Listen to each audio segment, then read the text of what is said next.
Trinity Health Stadium, the site for tonight's contest in the USL Championship. Hartford Athletic hosting the Tampa Bay Rowdies with former U.S. Women's National Team standout Casey White, Michael Watring, and our entire crew with you for tonight's contest. Two teams rounding into fine form right now, looking to jolt up the Eastern Conference standings here this evening. Tampa Bay 3 points behind Louisville for the top spot, at Hartford with games in hand looking to jump back above the playoff line. Both of these teams with so much to play for. Hartford Athletic 2 games in hand, and they're in 10th place, only 8 points out of the playoff picture, and the Rowdies in such great form as well.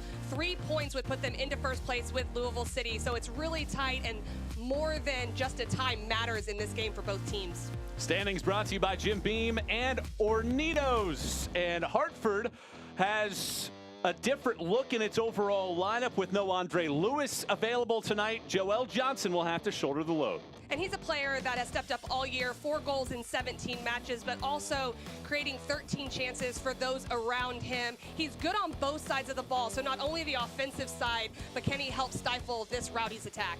It's a Rowdies attack that has been one of the best in the USL Championship this season, led by Jake LaCava, 9 goals on the season. In such great form, his 2 most recent coming in the last game versus Memphis, which was no easy task. He's just so good in the penalty area, completely clinical when opportunities do come his way. He scored 6 goals in his last 9 matches and playing roughly an hour from where he grew up here at Hartford, Connecticut.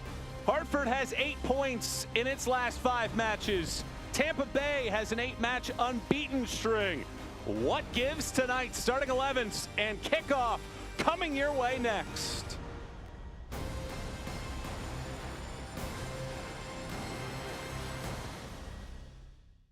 You've made changes, smart choices, a commitment. So this can be hard to understand. But at Trinity Health of New England, we do. Throughout our hospitals and physician offices, our dedicated weight management team provides expert guidance and care for a successful, personalized journey to better health. Because we understand it's not about what you hope to lose, but all you can expect to gain. Trinity Health of New England. Care that's always there.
Midline Chiropractic, Walgreens, and Connecticare.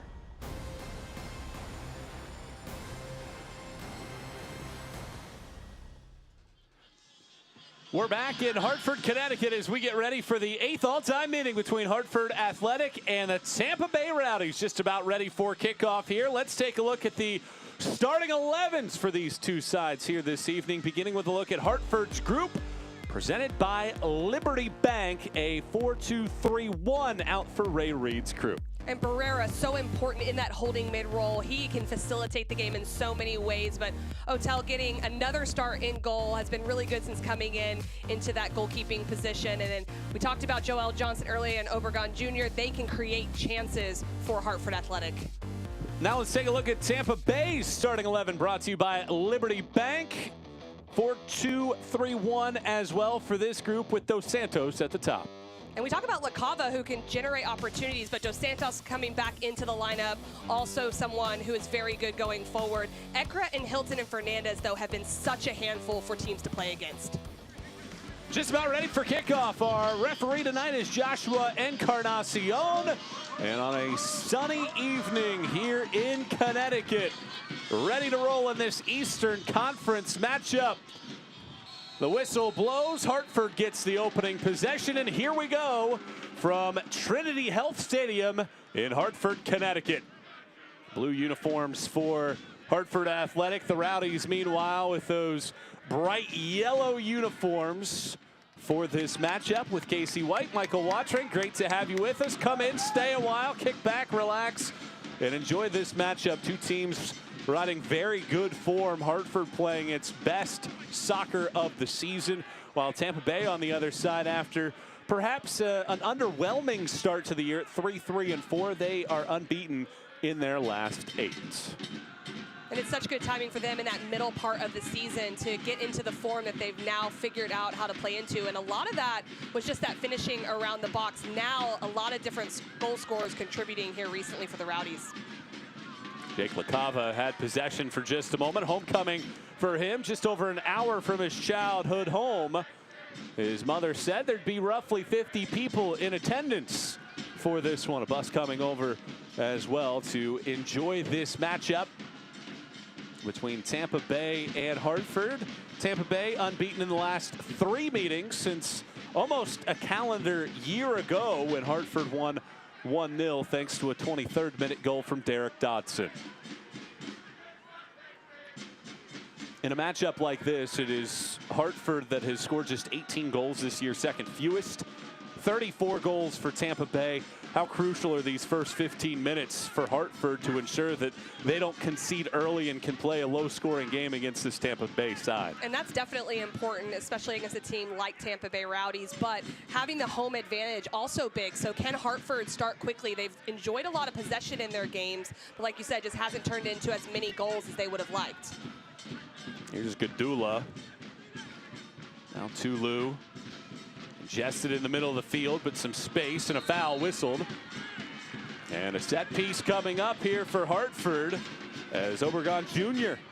gets taken down by Tampa Bay here in the 3rd minute, and the first opportunity for either side in this matchup.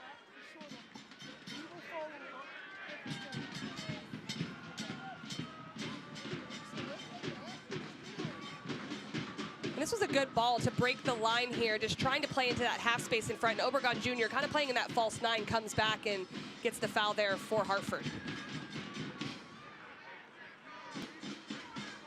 I would think perhaps this might be a tad far to take aim at net, but you never know. Danny Barrera, number 2 all-time in the championship in assists, stands right on top of it. He'll walk over the top. Here is a shot attempt, and that one blasted way too high by Connor McGlynn. And not a bad time to maybe test the goalkeeper, but you got to get it on frame, and a little bit of trickery there before the set piece, but not able to really do anything with that one.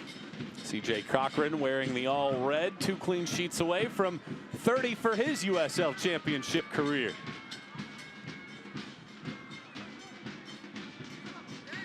A giveaway in the midfield.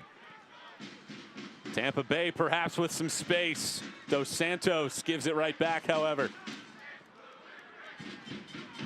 Going to be very important for Hartford's back line to hold. This is a Tampa Bay side that has won 8 of its 9 games this year, where they've scored multiple goals. And the Rowdies are usually a team that keeps a lot of possession, but they are able to press higher up the field as well and cause mistakes. So Hartford Athletic needs to be very, very careful in playing out of the back in order to be able to avoid any mistakes early on.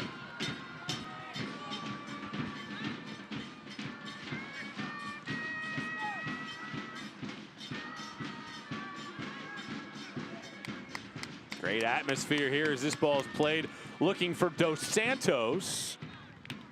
And it gets deflected out, and it goes for a corner kick for Tampa Bay, our first of the match for either side. Corner kicks brought to you by Bank of America.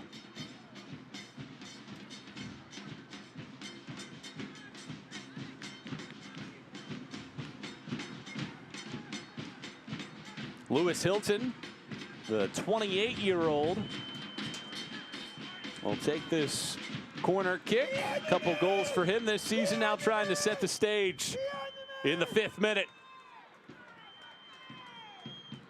Boomerangs one low. It's answered to by Hartford, but a lot of yellow jerseys waiting for it as Tampa Bay will reset. But this ball goes out for a throw. And just a lost opportunity there for the Rowdies, as that one could have been recycled back into the penalty area, but well defended initially by Hartford. Trinity Health of New England is proud to be the official medical provider and title partner of Hartford Athletic. Always committed to providing the best healthcare experience every day for every patient. Trinity Health of New England, care that's always there. Foul whistled on Tampa Bay. Each side has had a set piece early. No official shots so far for either team thus far. And early on, it's a really narrow game. It seems like the wide spaces are really what's going to be opening up for both of these teams. Both wingers coming inside a lot, so that wide space could be an area that either of these teams could take advantage of as the half goes on. A lot of congestion through the midfield, and that's where Tampa Bay has it now. This ball's pushed towards midfield. Fernandez plays forward. There's some space, but it gets played back and cleared away. Hotel in net. Moving into that starting role over the last couple weeks.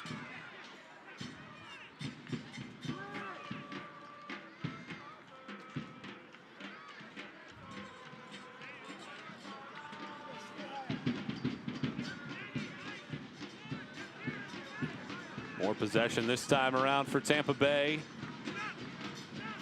Now they're going to that wide area, much like you would have liked, but it's quickly reversed all the way back towards the opposite side of the field. And what I like is that Hartford Athletic has done really well to recover behind the ball, as this one's played a little bit more directly, conceding a little bit of possession in that middle third, but being able to get behind the ball and force the Rowdies backward.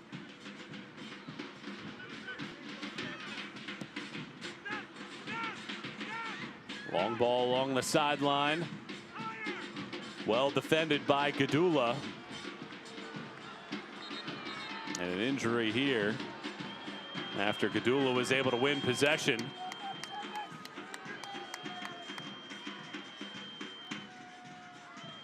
Jake LaCava, the injured player, the team's leading goal scorer.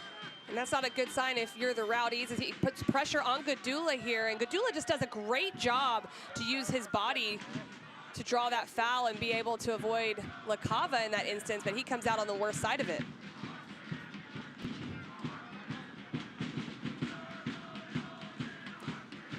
Let's take a look at tonight's keys to the game, brought to you by Hoffman Auto Group. Casey, what are the keys for these two teams to come away with 3 points tonight? Hartford has done a lot of possession in the last 2 games, 57% in their last outing versus Detroit City, but their speed of play and making sure they can shift the defense important. Also, containing LaCava, who's been on such a hot streak with scoring, is going to be something they're going to have to stay aware of. And he's the player down right now, but I assume he'll stay in the game. For the Rowdies, can they outplay in the middle third and keep creating chances for some clinical finishing? LaCava back up, very successful in his career against Hartford. 4 goals against this team through 9 contests.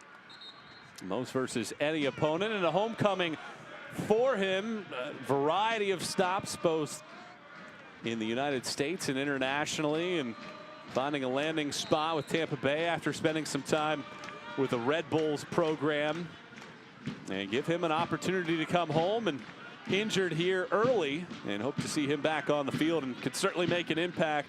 He's been red hot, as you mentioned, and you would imagine right now at the midpoint of the season, the leader for the Young Player of the Year award in the USL Championship. Joel Johnson eludes a defender. Plays it towards the top, McGlynn.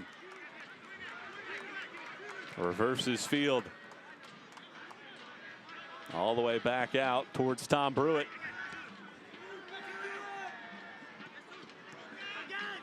Johnson again in possession.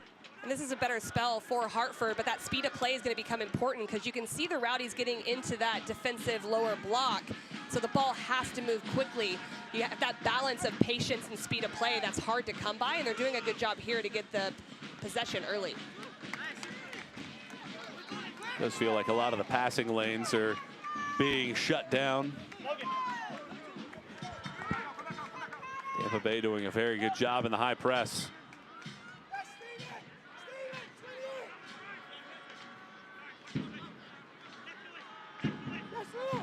Please join us in helping founding partner the Hartford celebrate nearly 75 years of educating children about fire safety with their Junior Fire Marshal program. Visit juniorfiremarshal.com to learn more.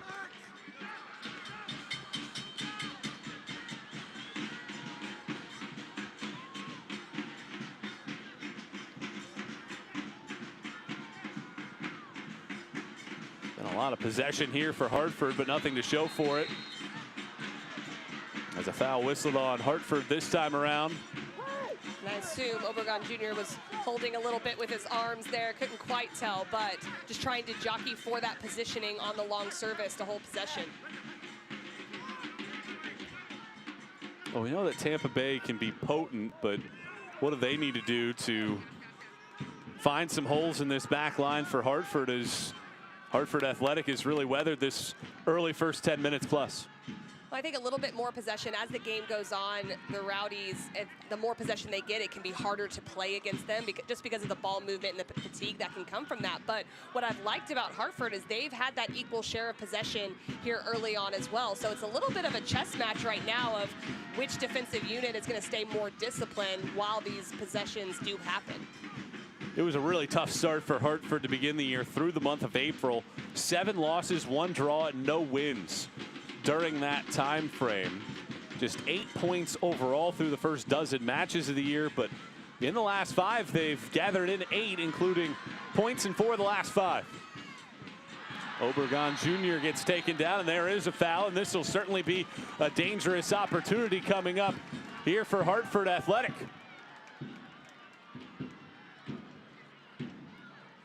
Van Kaziel gets a little bit of a conversation with Joshua Encarnacion as you take another look at it. And it was a good direct ball early on. And it's that little bit of deception that you see there that just has Van Kaziel bite a little bit. And then with Obregon, he has his body right in between. So it's the right call. And you can just see how his movement of his body really gets this opportunity for them. Well, the first time that Hartford had an opportunity, it was in the middle of the yard.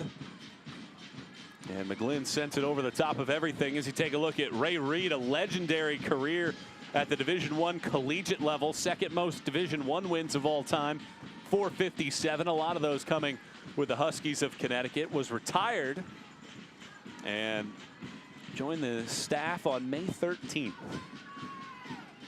Danny Barrera ready to take this set piece, plays it very low, didn't get a lot of that one, and it quickly gets taken away. And you can see the idea there, but there's just so many bodies in the penalty area, and with that flat ball, it was well defended by the Rowdies, just not a great opportunity to play that. More direct path this time around, and a foul whistled on Hartford. Well, we have played roughly 14 minutes, and Hartford has 1 shot. That was off of that set piece from about 30 yards away. No shots so far for a Tampa Bay team that averages roughly 13 per match this year. A lot of their success in the last game versus Memphis came from their outside backs going forward, and really that hasn't been able to be something that they've used so far early on in this game, with Lawrence White going forward and Guillen as well. White is very industrious on this near side flank, but they really haven't been able to get him any touches so far in this game. They walk the ball all the way to midfield and then give it right away. Lengthy run for Obregon Jr. And it's last touched by Tampa Bay, and it'll be a throw deep inside of the corner flag here for Hartford.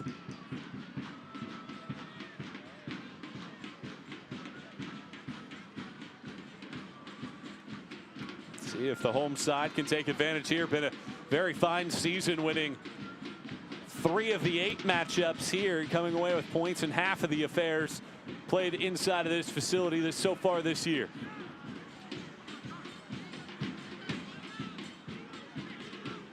Tulu sends it wide for Gadula. Both teams trying to play through the middle. Hartford Athletic would like to thank Nuovo Pasta, Connecticare, and Citizens Bank for supporting our Goals for Meals program. For every Hartford Athletic goal scored this year, Nuovo Pasta and Citizens Bank will donate meals to Food Share Connecticut.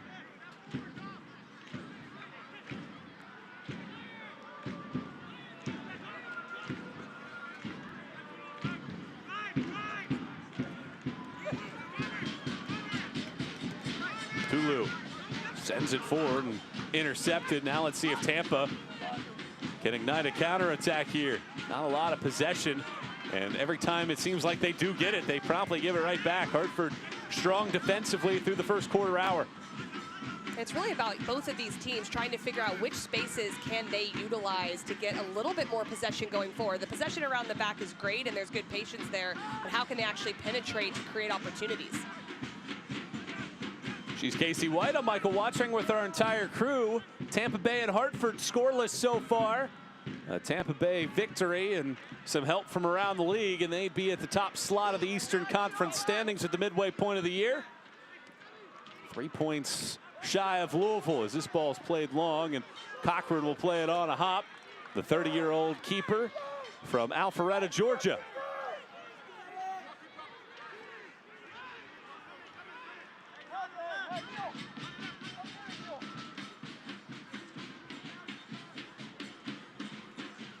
Very good crowd here at Trinity Health Stadium.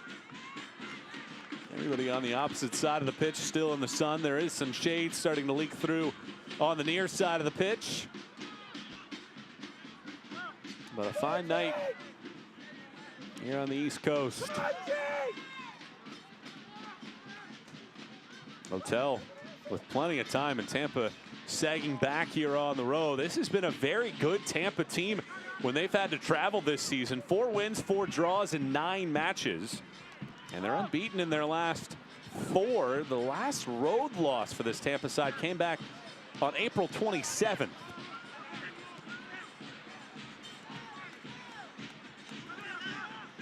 You talk a little bit about the road form. It's hard. You want to keep your principles when in the way you play, but being a little bit conservative in how you start can be important because it takes time as the game goes on to really adapt in after you've traveled and you're away from home. So pretty natural for this start just to be a little bit conservative from the Rowdies against Hartford Athletic. You've played all over the world. What's the most challenging thing for you when you were traveling to a variety of stops to try to get into the game early? Well, when you're at home, there's this natural motivation that comes with playing, and you have to understand that that's not going to be there. So how do you get that piece of just extra energy to infuse into the game? But at this professional level, you also have to realize that that's just how it's going to be, and you got to play yourself into the game and figure out ways to get opportunities. Tampa Bay still without a shot. Hartford controlling a good chunk of the possession early. And now perhaps the pressure starting to amp up as Dos Santos nearly forced to give away. Instead, Tulu plays forward. Gadula. Now a deflection and given away.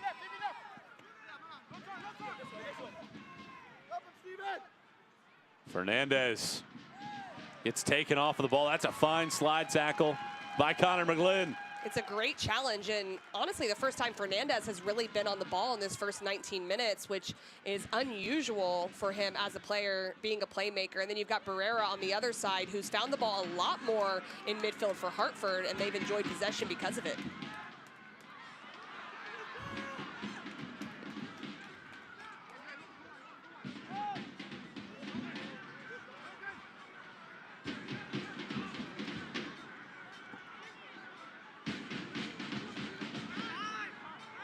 Long ball sent to midfield.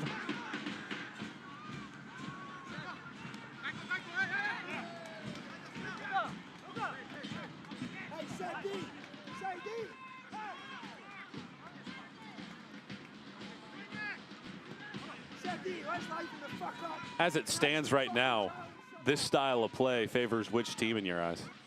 I think it favors Hartford, to be completely honest with you. It stifles the attack of the Rowdies the more they can possess. And in the last 3 games, they haven't scored or conceded until the second half. So definitely not cause for concern for them, because their goals have come later in games.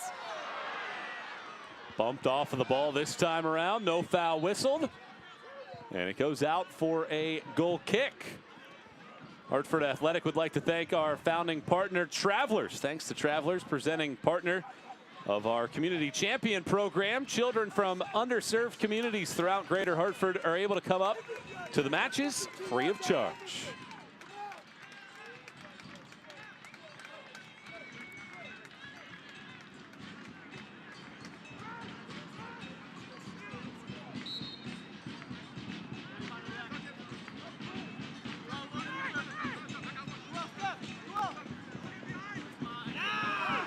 That's good pressing there from Obregon Jr. And the Rowdies struggled a little bit against Memphis to play out of the back at times and had some tough moments early on in that game. So Hartford really doing a good job to press early, and you can just see making it difficult for the center back. Here's a giveaway, just waiting perhaps for a Tampa opportunity. Defense has been stout. Every time that Tampa has gained possession, they've gotten about that far down the field and then promptly having to reverse. They have one corner kick that was immediately cleared. Otherwise, they've given possession away anytime they've been in the attacking third.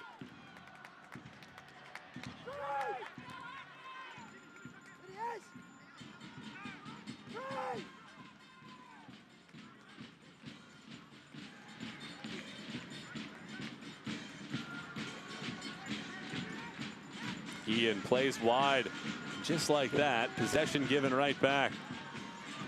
Long ball sent forward, and feels like every time that Hartford is able to get a giveaway, rather than build through transition, they're trying to play directly, and it hasn't worked thus far.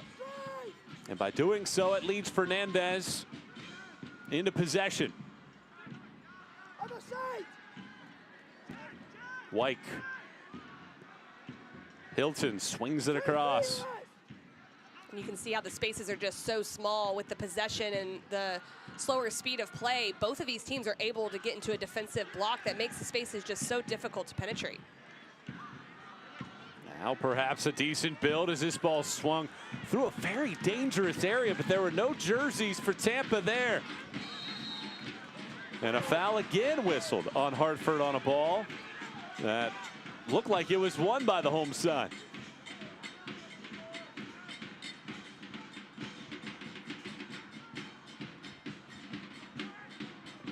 Wyke flies this into the box. It is loose. Body goes down. No whistle.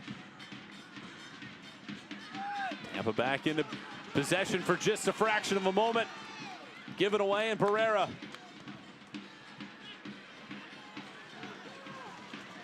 Well, the game opened up perhaps a little bit. Can Hartford take advantage?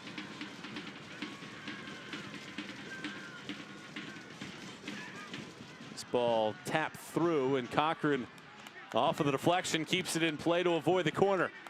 A bit disappointing because 2 players for the Rowdies were down, but just the speed in which they transition, Hartford just not quick, or just electing not to go quickly. Wyke was able to recover there, and they were able to get into their shape, the Rowdies were. Support.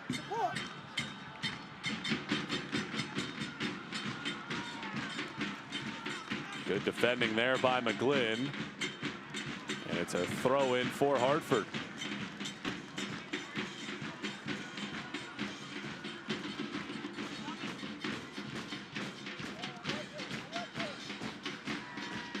It's a good takeaway. Fernandez to the top of the box. Pushed in, and a shot attempt is saved. Dos Santos takes the first shot of the match for Tampa Bay. But Odell is right there on Dos Santos' attempt. And that's where Dos Santos is at his best, just being really opportunistic in the penalty area. And that all came from the pressure from the Rowdies, and it's how quickly they can generate an opportunity when really there hasn't been a whole lot within these first 25 minutes. First shot attempt of the match for Tampa Bay nearly opened our scoring. It was a fine opportunity. And now Tampa Bay perhaps looking to threaten even further. LaCava goes all the way to the corner flag and the touchline.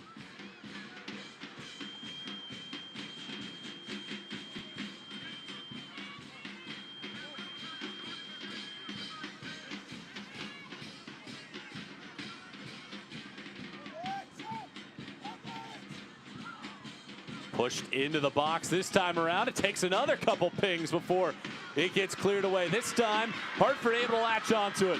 Obregon Jr. taking one from way outside, trying to chip Cochran, and it goes wide as Cochran was getting back towards it. But nevertheless, not a bad attempt there from Obregon. This is the last opportunity as Dahlgaard found the feet of Fernandez, and it's better by the Rowdies, getting LaCava in front, and Dos Santos looking for that far post, but just not hitting it cleanly. Lyco Office Furniture is a proud sponsor of the Hartford Athletic. For over 40 years, Lyco Office Furniture has been furnishing startup to Fortune 500 companies all over New England. Go to lycoinc.com for more information.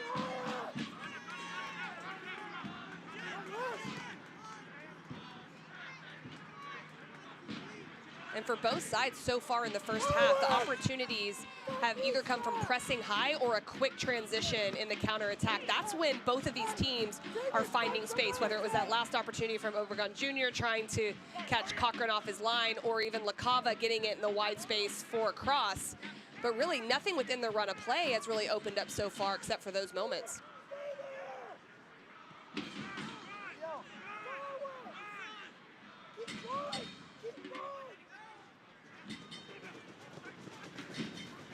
Hartford has had the answer every single time on a lot of those passes, stymieing any attacking opportunities for Tampa Bay. And it's been a really fine initial 45 minutes as the flag goes up here for offside. And you're right about Hartford in that midfield area. They are able to shift up McGlynn a little higher and shift Barrera over as a lone 6 because of the winger on the opposite side, Dolly, pinching in. So they really tried to overload the midfield defensively, and it's causing problems for the Rowdy in possession. Well, we spoke with Ray Reed this week, and one of his biggest keys was not beating themselves. Said that at times this year there have been some moments where perhaps it's a draw or even the team is on top, and there's just one moment that ultimately decides the match. And he said that part of the reason why they've been in a better run of form is they've played more solid throughout. And that has certainly been the case here, roughly 28 minutes into this matchup. Tight, condensed defending, and good possession when they've had the ball. And you're right, Jesse talked about having more concentration in critical moments. That's been super important for them in those results. Perhaps a delayed pass there allows the defense to get all the way back. Intercept.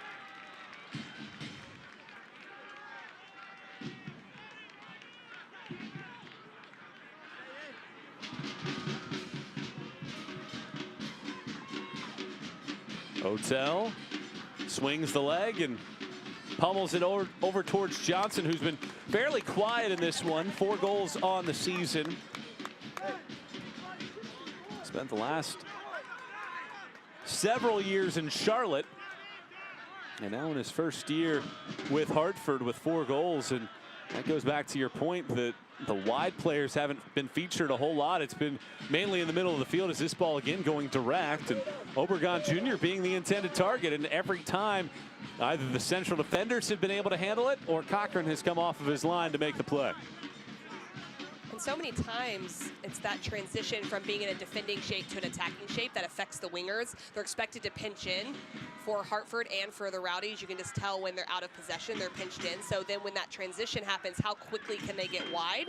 sometimes when that doesn't happen, it just doesn't really allow you to feature those players in the wide spaces, and the outside backs become more important. So it'll just be interesting to see how that dictates the rest of the game and how they're able to manage those spaces.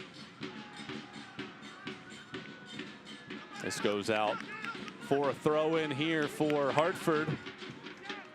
We sit here in this match nearly a half hour into this one. 2 shots, none on target for Hartford. The lone shot attempt forced to save from Otel in the 25th minute on a shot from Dos Santos inside of the box.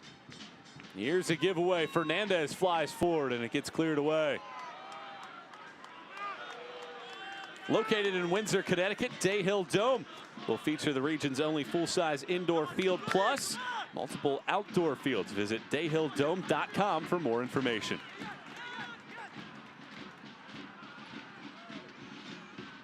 This ball touched out wide. Dahlgaard.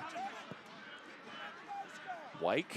And that's a great ball to play across because Dolly was all the way across defending on the other side of the central midfielders. So a bit of an errant pass to a degree, but the idea right to try to get it over to that wide space quickly.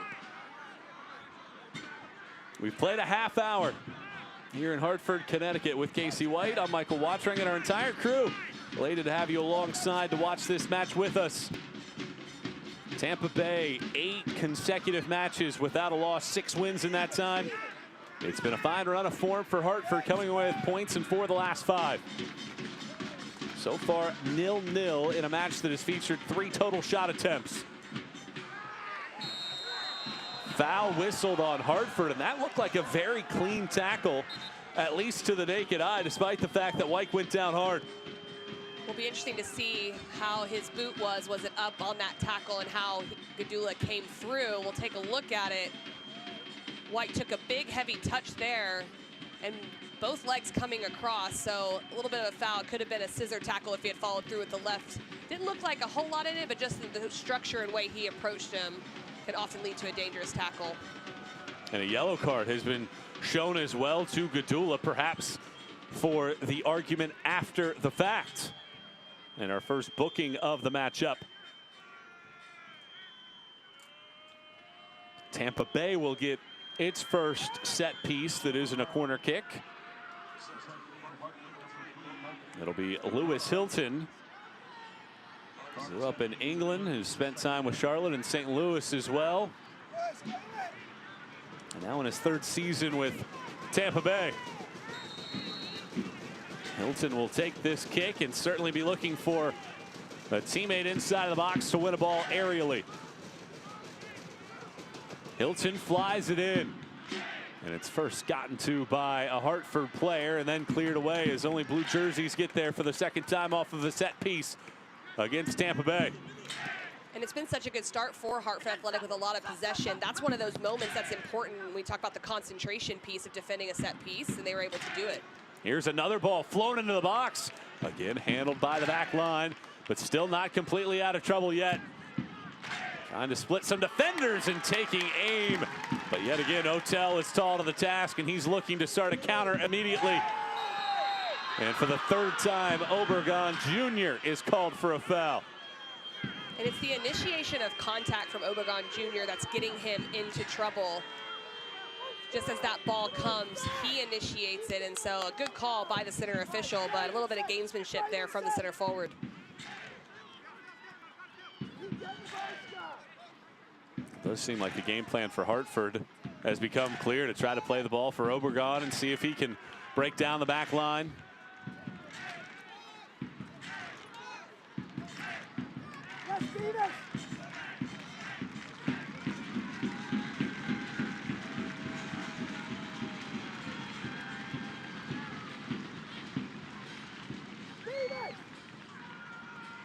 Swinging all the way around the pitch.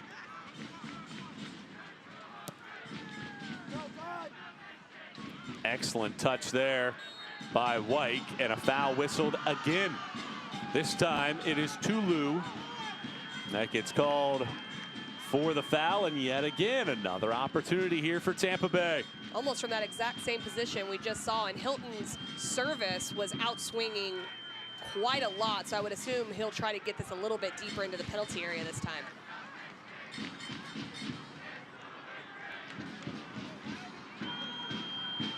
Tampa Bay nibbling around the edges right now.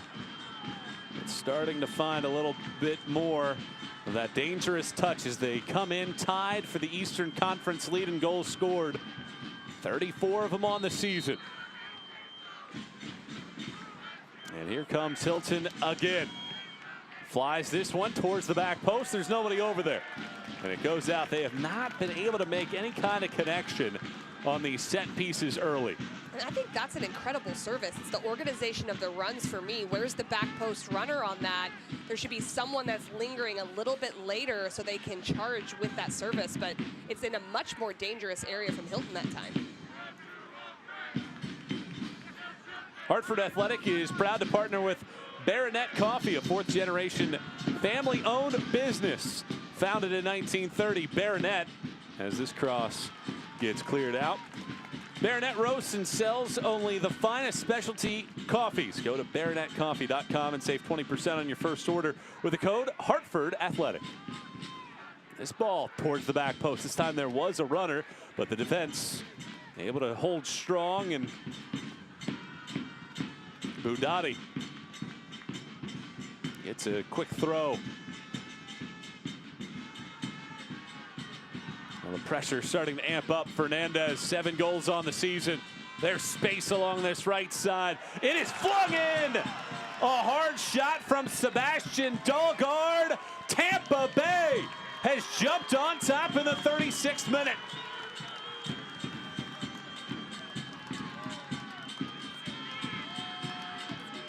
Third of the season for the native of Denmark. And the Rowdies are on top 1-0. And you could kind of feel it coming as they started to generate more opportunities. Dos Santos does so well to find Fernandez there. And look, as the defense overshifts, Gadula coming so far to the central area that Dahlgaard is left so wide open. They're just overshifted as the back line. Hilton does well to find that in the first touch, but what a finish, striking it to the near post. A fantastic finish. A hard strike that bangs the woodwork. And Tampa Bay is on top by a 1-0 tally. Dahlgaard's third of the year. His last goal came on March 23rd against Atlanta United 2. Quickly the other way, Obregon Jr. for Hartford, looking for a quick response. Well, that's the dangers that this Tampa Bay side has. Certainly it feels like at any moment they can strike, and despite perhaps being maybe not as threatening as you would expect through the first half hour, it took them until the 25th minute to take a shot of any kind. They have started to find a little flourish here before the break. And it's a bit of an opposite of what they've seen a lot throughout the season. Head coach Neil Collins has talked about how they've created a lot of chances, but they weren't being as clinical in the final third as he would have liked. But lately, they've been more clinical. And now, here this evening, not as much possession as they normally have. Hartford Athletics done well, but they get that one opportunity and they put it away. Well, Tampa Bay is making a run perhaps to add to it here momentarily. LaCava gets into the box before he gets taken off of the ball. It just feels like this team has woken up perhaps a little bit, and Tampa Bay is starting to really find a good rhythm.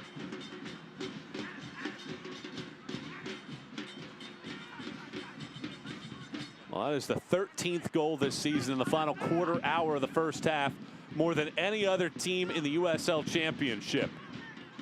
And a lot of times those have been back-breaking. It is the 24th first half goal as well, the most in the USL Championship this year. And you would think that would kind of indicate that they have these quick starts, but to be honest, it wasn't much of a quick start today, but they just kept about their business, continuing to try to break down Hartford Athletic, and eventually were rewarded with Dahlgaard's finish. How about this one? It's been 68 matches since Tampa Bay last lost when scoring the opening goal. You have to go all the way back nearly 4 years ago to the day, July 5th of 2018 against Toronto 2. The last time that it happened for the Rowdies. So a big mountain to climb now for Hartford Athletic, trailing 1-0.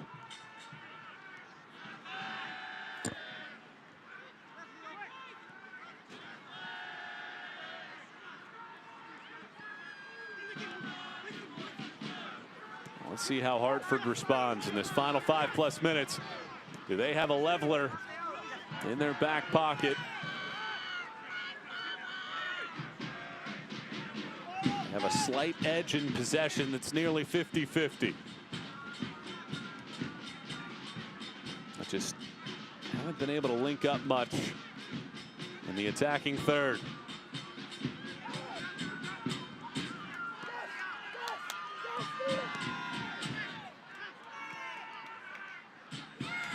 Nobody making that additional run and giving right away to Tampa. Cochran poised, flies it over to Wyke. This ball flicked along.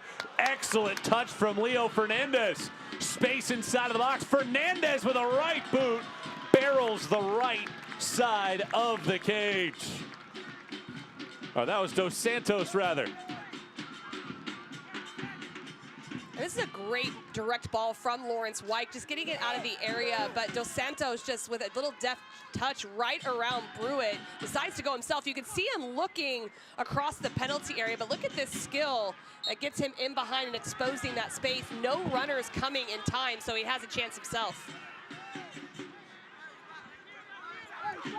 It was an odd angle for Dos Santos, but still decided to put an attempt on. And Tampa Bay, 35th goal of the season and more early strikes. Perhaps looking to add to a 1-0 edge. Hartford with other plans. This ball to the box. Obregon Jr. was there, and if not for Cochran coming off of his line, perhaps an equalizer was in hand there. And that's better from Hartford Athletic on that far side flank. Guillen from Rowdies steps inside a little bit to try to help the midfield, but there's still that space on the wide area, and when they can expose that, they look more dangerous. Tampa Bay retreating here, just trying to alleviate the pressure, but it comes into the box. Dangerous for Obregon. Flies it in over the head of a teammate. And all the way to the sideline as it goes out for a throw for Tampa. Hartford Athletic would like to extend a special thanks to our partners, Jim Beam Bourbon and Hornitos Plata Tequila.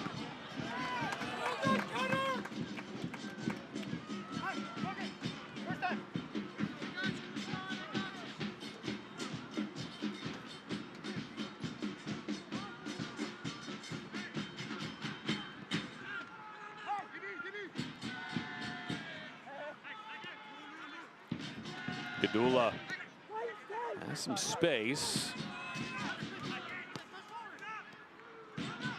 Certainly Tampa would be content with taking a 1-0 lead in the locker room as Cochran pulls this one down. Hartford has been playing very direct. How much of that has to do with how Tampa is defending at this point in the match?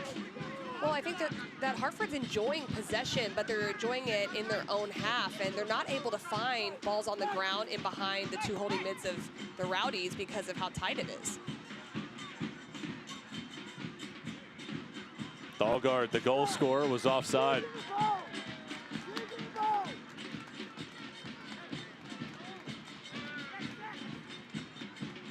Tampa Bay is unbeaten this season when they score first. 6 wins, 3 draws.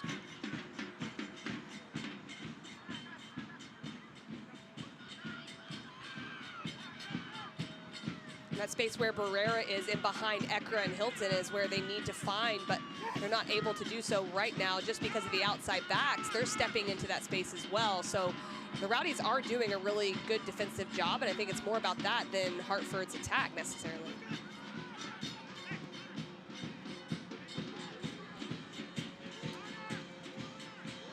Well, there's some early opportunities on some set pieces for Hartford.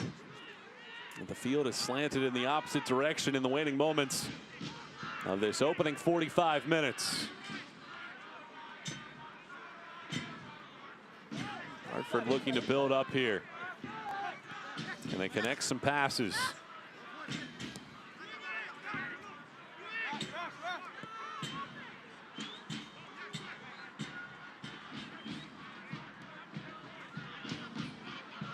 Tampa Bay more than content with defending. And they force a giveaway. Ekra eludes some defenders and plays it back. Drive, drive.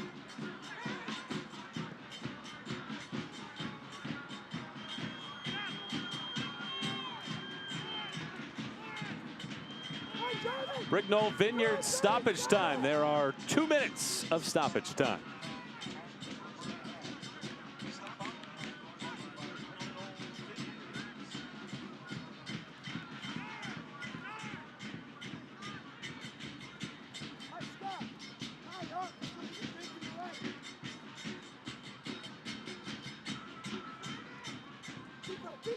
Fernandez.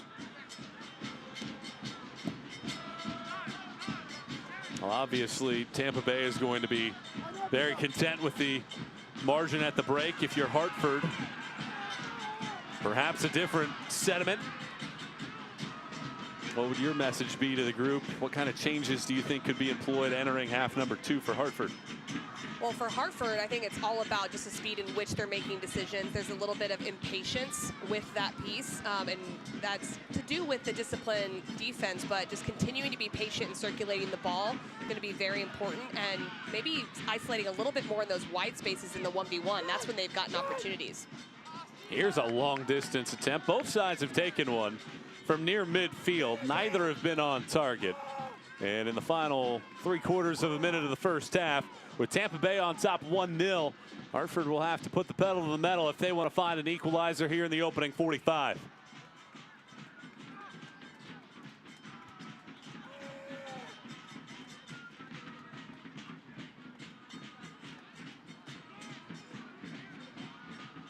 Well, it's been perhaps a little too much of this for Hartford.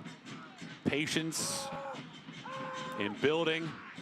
Just haven't been able to link up with their attacking midfielders and forwards so far. Especially with the team that has all the experience that the Rowdies have. Only 3 of these players in the starting 11 weren't in that team last year that made it to the finals. And there is your first half whistle. Well, it took nearly 25 minutes for Tampa Bay to take a shot, but they have the lone goal of the opening half. Sebastian Dahlgaard in the 36th minute has Tampa Bay on top 1-0 at the break here in Hartford.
26th-minute goal by Sebastian Dahlgaard. Here at halftime, it's Tampa Bay on top. And right now, it's time for the dish with Devin Kerr. Week 18 of the dish. 24 of 27 teams have officially played. You're right, medio tempo. Halfway through the season, halftime, whatever you want to call it, snooze fest. That's what this game was. Canaro Forbes, no. Danny Rivera, yes. Albert Dequa calls game here in the 79th minute, his 6th of the year. Albert Dequa, Russell Cicerone, and Dane Kelly on track to get double-digit goals. That would be 3 for the Pittsburgh Riverhounds, the first time since 1999. They were in the A-League back then, and some of you weren't even born. Let's keep going. Atlanta United 2 versus Birmingham Legion. This is what we call a track meet. The problem is Birmingham Legion were running the 4x100. Enzo Martinez, his 5th of the year, inside 10 minutes. That's called momentum. That's Bruno Lapa. Redemption song. First goal since October 24th of 2021. That's a long time. But this is life. Luke Brennan brings life to Atlanta United 2. They get a goal back. That's 2-1. Now we're going to talk about transition. Robbie Mertz heating up. What a ball this is. 4 assists in the last 2 games. But that is Tristan Traeger. He is on fuego. 6 goals in the last 4 matches. That makes it 2-2. Zach Haribo, though, Agadello, unselfish. Haribo leaves the atmosphere. That's part of the stratosphere, atmosphere. Yeah, we can call it whatever we want. It's called rotation. That's upper 90. It's not a game winner, though. That's Nico Firmino. Wow. Points stolen by ATL UTD2 at 6 consonant syllables and syllables. Say it any way you want. That's 1 point in a draw. Detroit City. Spoiler alert, they're pretty good at home. Yeah, the key, rockin'. Terrible volley. How do you like your eggs? Poached. Pato Batello Faz, one of the best poachers in all of the game, but I'll take it. His 6th goal this season, and Detroit, they don't lose at home. Sometimes they draw, but sometimes means maybe. Call me maybe. It's summer. Carly Ray gets a little redemption herself. Peter Lee Vassell, what a touchback. Keep their heads ringing. Dre Day by Andre Lewis gets them to 1-1. Back-to-back results for Hartford Athletic under Ray Reed. Detroit, only 6 points in their last 6 games, 1, 2, and 3. That's not a good recipe. Justin Portillo, he is, however, the main dish of the night. Because after this penalty inside the box, because that's what it is, it's a foul 12 yards out. Justin Portillo, automatique, 13 for 13 in his USL Championship career. Dear Lord, 3-1-1 in their last 5, 4 games in hand, and only 1 point off 4th. But you take a look at the Eastern Conference, a lot going on this weekend. Louisville, Memphis, Rowdies, Pittsburgh, all of these guys you would think would maintain in the top 4, but it's a lot closer than the expert thinks. Think heating up right around that playoff line as well. 7, 8, and 9. Confusion. Confucius say there's confusion. I'm not exactly sure what's going on in the Western Conference. Neither does anybody else, but San Antonio, Colorado Springs, and San Diego. Take a look at El Paso Locomotive. 20 games played so far, 4 ahead of New Mexico United. Sac Republic, congestion fixture. Yeah, news, notes, highlights, stats. Come and get it right around the corner. Halftime here in Hartford. It's 1-0 Tampa Bay on top of the Hartford Athletics. Stick with us. News and notes coming your way right around the corner.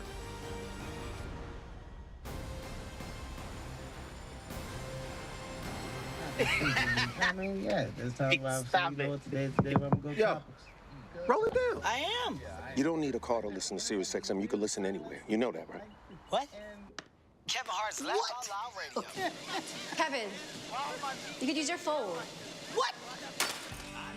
What? Alexa, play Kevin Hart's Laugh Out Loud Radio on Sirius XM. What? This is how I know you're getting old. I guess that was it. What?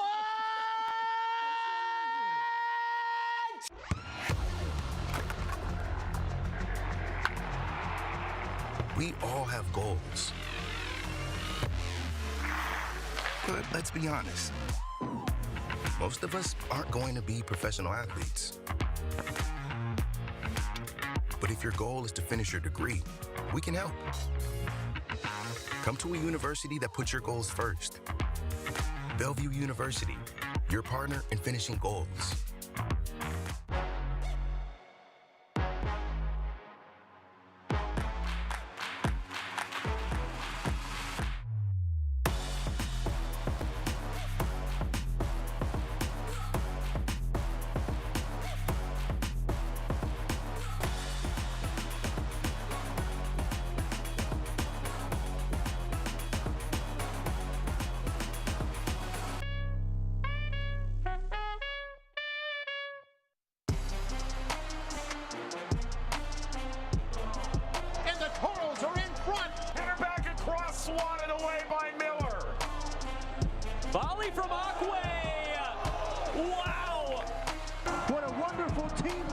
Las Vegas. And a goal from Trejo. Spectacular build-up. Alvaro Quezada, good feet. He's found the upper corner.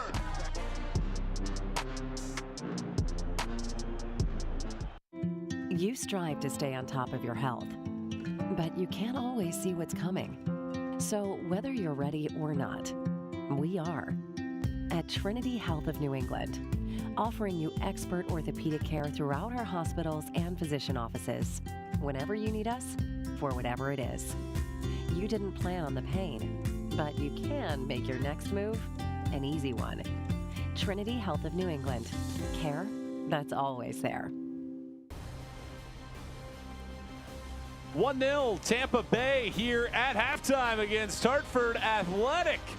And it's been a busy week around the USL Championship as we take a look at the news and the notes. Vote right now for June's top player through Monday, July 11th at noon Eastern time. Go to USLChampionship.com for that information. We're closing in on Sacramento Republic.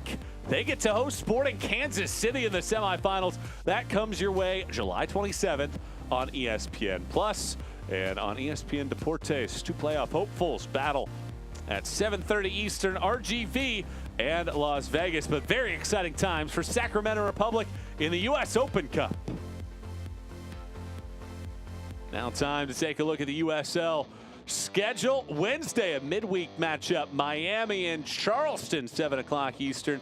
FC Tulsa, New Mexico United as well that evening.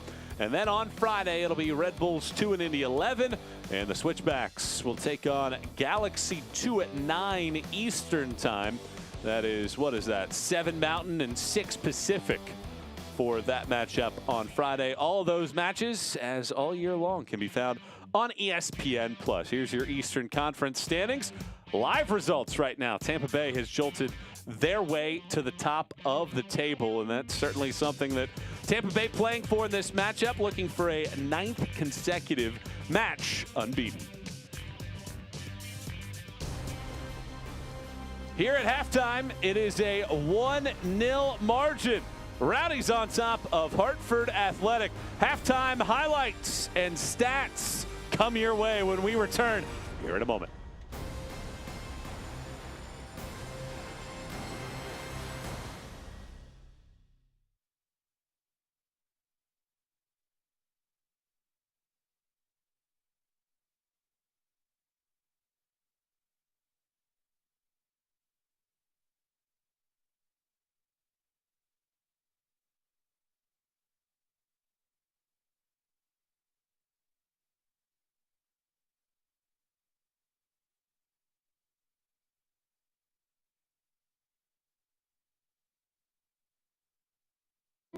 There's comfort in routine, and discomfort can be a disruption. But Trinity Health of New England is here to help with an experienced urology team offering advanced diagnostics and treatment expertise throughout our hospitals and physician offices.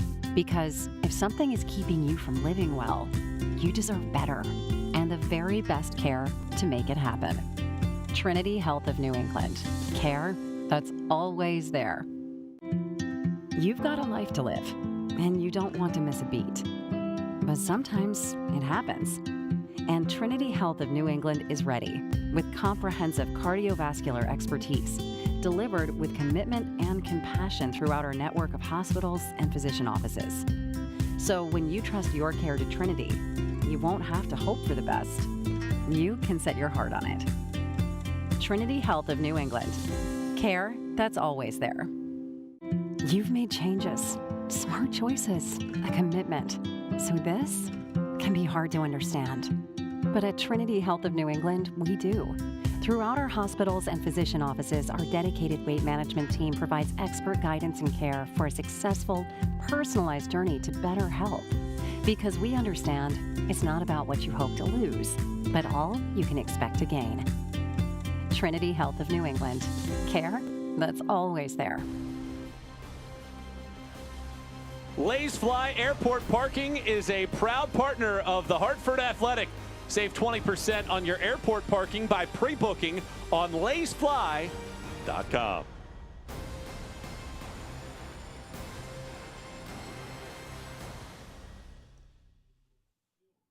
It's halftime here in Hartford, and a 1-0 lead in favor of Tampa Bay so far in this matchup over the Hartford Athletic, looking to continue their good run of form against this unit so far here tonight. As we take a look at the highlights for this matchup so far tonight, not a lot of shot attempts overall, but in the 36th minute, that's when the goal came, and it really came off of a giveaway, a deep throw, and then there was plenty of space on this side from Dalgard.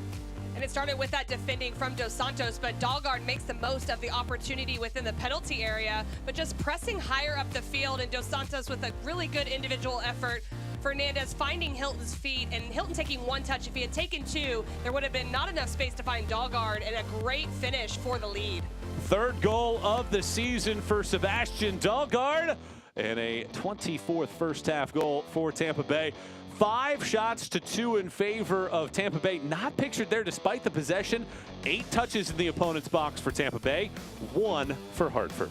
And that possession towards Hartford, but it's not getting them into the final third. But really, the Rowdies have been really clinical there with 3 out of 5 on frame. Glad to have you along for the ride in this matchup. Just about ready for the second half with our entire crew and my partner, Casey White. I'm Michael Watrang. Glad to have you along for this one as we're just about ready for the second half of play. Not a lot for Jake LaCava or Leo Fernandez in that first half, and that perhaps could be scary for this Tampa Bay side. LaCava 6 goals in his last 9. Fernandez on the other side has scored 6 goals in his last 7. So if you get those two rolling, perhaps Tampa Bay could really blow this thing open, and let's see if Hartford was able to make any adjustments at halftime. And if you're the Rowdies, Fernandez and LaCava not that involved, as you mentioned, still with a 1-0 lead. That just shows how there's so much contribution from different players throughout this roster. And even without the lion's share of the possession, we're able to generate the opportunity to put them on top. Well, it is interesting with Tampa Bay this year. You feel like right now perhaps they're one of, if not the best team in the league. I think according to 538, they have the 3rd best odds to win the USL Championship at this point. But they began the year 3-3-4 and really trying to gain that form that, as you mentioned, last year reached them all the way into the final. But they have been incredible of late, securing 20 points in the last 8 matches. And that could be a reflection of leadership, not just from Coach Neil Collins, but also from the leadership within the roster. That the beginning of the season, important, but it's not indicative of necessarily how the entire season is going to go, and they've been able to bounce back from that. Well, when they have the lead at halftime, you can pretty much put that one away. Tampa Bay will come away with at least a point. And that is the task at hand here for Hartford, is to come away perhaps with something. No shots on target in the opening 45. Some space here for Ekra, sending it out wide. Ekra shovels it through. It certainly feels like Tampa's fallen into a much better shape in this match as well, settling into the match as this one comes in. It actually hits a body on the back post, but Tampa not able to take advantage of that opportunity, but still in possession.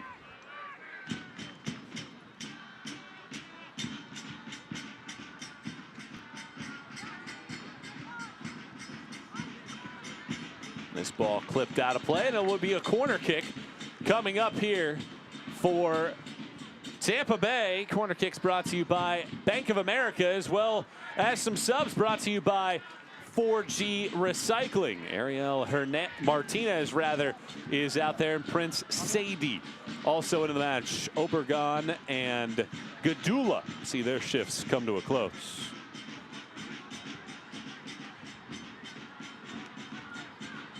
So here's a corner kick from Hilton in the opening moments of half number 2.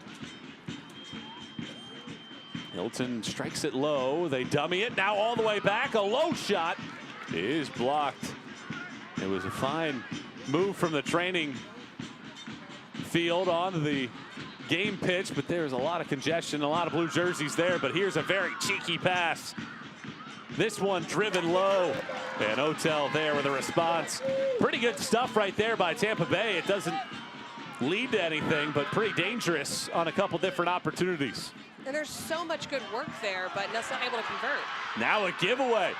And some space. And an equalizer for Hartford. Tampa Bay gives it away. And Danny Barrera has leveled the terms at 1 apiece in the 49th minute. And just uncharacteristic of the Rowdies in the back, but what was so clever about that was there was one player coming from an offside position, leaving it for Barrera as not to be involved, and then a great finish. But it was on that counterattack, the header out. This is Martinez who just came in. Barrera being able to step through with the left foot, and now we got a game on our hands. Well, Barrera hadn't scored a goal all season. He had 8 last year. And off of this giveaway, Martinez's sub makes an immediate impact, and that is a clinical finish by the 32-year-old who scores for the first time since last October. Credit to Barrera, too. That ball was played out so quickly, but that run from underneath to be able just to follow the play in case there was some sort of mistake, that kind of optimism in the attack is what Hartford needs to really shake things up. They've done it. That has to be really frustrating for this Tampa Bay side. Felt like they were in full control. A team that has given up 1 or fewer goals 14 times through the first 18 matches this year. Well, let's not forget that came off, off that side of Hilton getting in line and then just playing not a very good ball across. So it allowed that counterattack to come from Otel, and that really changed things right there when he was able to play quickly on the bad cross. Well, Barrera is normally the one setting teammates up, second all-time in championship history in assists. Now this one comes out. Ekra waits, takes a shot low, and it is wide this time around. Things have amped up here in the second half.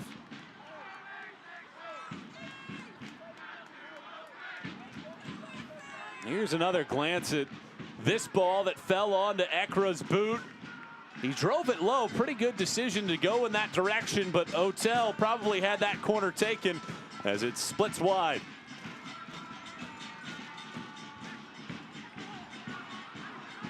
Don't miss our next match right here at Trinity Health Stadium on July 23rd at 7 p.m. Go to hartfordathletic.com for tickets and more information.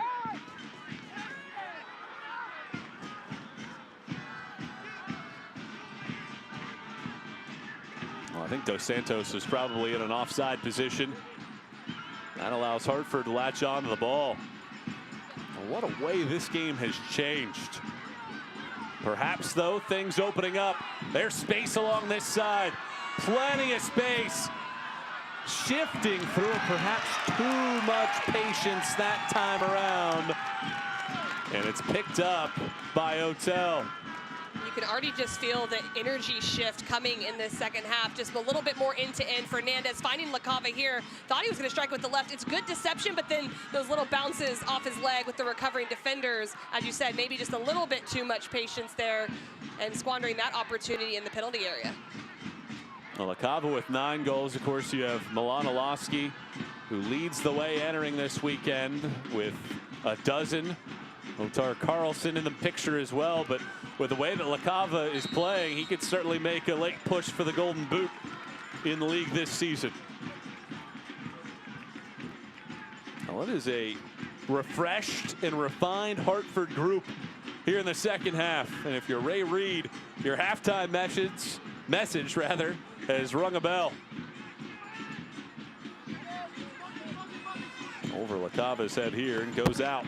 It was almost in that first half after they conceded the goal, just a little bit too much patience. Just they really needed to make the Rowdies feel uncomfortable, and that's what they've done here. They did it anyways, even without getting the goal. They're looking to go forward a little bit more and being more intentional about their attack, and it's serving a purpose here for Hartford.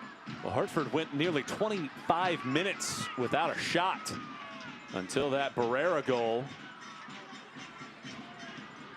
And after a couple changes, it has worked out here for Hartford. Now the question is, can they take their first lead? Or is it Tampa that settles back in And it's a very fine defensive play by Ekra. He drives past a couple defenders. There's an empty shot, perhaps a foul. And instead they say it is a corner kick coming up, as the challenge came from the backside after the shot attempt from Dos Santos. Ekra does so well defensively to win this ball, and then he just puts his head down, really just trying to go at the heart of the back line. Good little touch there. Dos Santos almost had a really nifty step over touch because of the timing of the run, but earns the corner kick. Well, we spoke about Joel Johnson at the beginning, and you mentioned his prowess both in the attack and defensively, and right there it was his slide tackle coming back that prevented an empty shot, or an open shot at net. Well, here comes the Bank of America corner kick. This ball pedaled into the box and cleared away.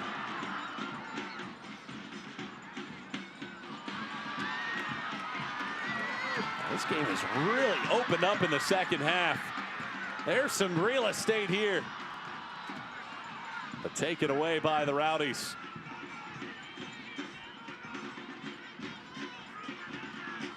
Well, you have to credit Hartford. They were playing a lot of direct balls early, and throughout the first half they only had one touch in the Tampa Bay box. But here in the second half, they have come out with a vengeance, and certainly that goal can help the cause as they've pulled level. And the difference in the direct play is now it's more in transition, so it's when the Rowdies are in their attacking shape, and so they're able to take advantage. In the first half, it was in the run of possession, which just wasn't as effective.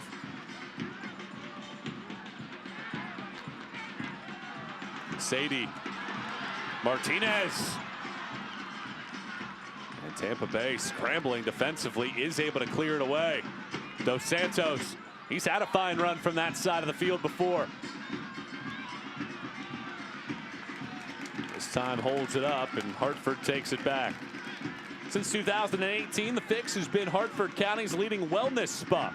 Whether you need a quick B12 shot to increase energy or a vitamin infusion to rehydrate, this is the place to reset your mind and body. Take time, treat yourself, invest in your health.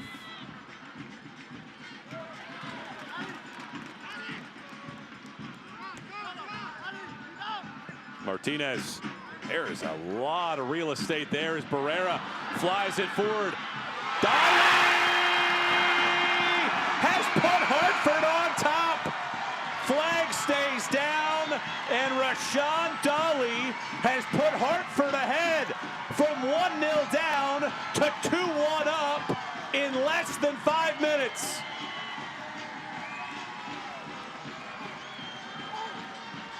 Everything about that goal was just absolutely incredible. We talk about the first half, the inability to find this space in front of the back line and finding Barrera there, but look at that ball and taking it right off the bounce. It's an absolutely exquisite finish, but I love the ball from Barrera. It just takes one bounce and dives right in the path of Dolly. What a great goal. Barrera, 45th career assist. Matches Pittsburgh's Canardo Forbes for the all-time lead in the category. And Barrera, who this season perhaps hasn't been as dangerous as he'd been in years past. It has been much different this evening. No assists, no goals entering the night. He has an assist and a goal now this evening, and Hartford Athletic has shocked Tampa in the opening 12 minutes of the second half. And Coach Ray Reid has talked about the more Barrera can be on the ball and help facilitate the game, the better Hartford Athletic is. And he was just talking about dictating play, but now, as you mentioned, getting on the stat sheet with the goal and the assist, it's even far beyond what he's being asked to do in that midfield. If you're Tampa Bay, you have to be shell-shocked right now. You dominated the first half. You had the goal. Well, it's almost like Hartford had some espresso at halftime or something, because they've completely changed the way that they've started to attack and really made the Rowdies chase towards their own goal, which has been much more effective. So it's going to be interesting to see how the Rowdies kind of react to this, and then can they try to find some more offense going forward? Perhaps they heard me mention that you can get 20% off your first order with Baronet Coffee. When you go to baronetcoffee.com, they probably did that at halftime, got a quick shipment, and had some, and boy, that's a great selling point with some energy and enthusiasm here in the second half to take a 2-1 lead against the Tampa Bay side that is unbeaten in its last 68 matches when scoring the first goal. Well, after just a phenomenal year from Barrera last year, 8 goals and 31 apps, career high in those appearances for goals in a season. No goals, no assists through his first 17 this year, and he has been a difference maker in this stretch. But there is a ton of time left and a ton of talent on the field for Tampa Bay.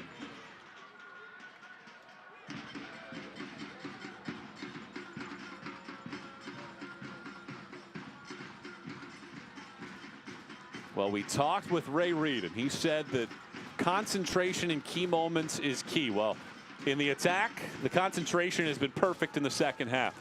We're going to find out if that happens defensively in the final half hour.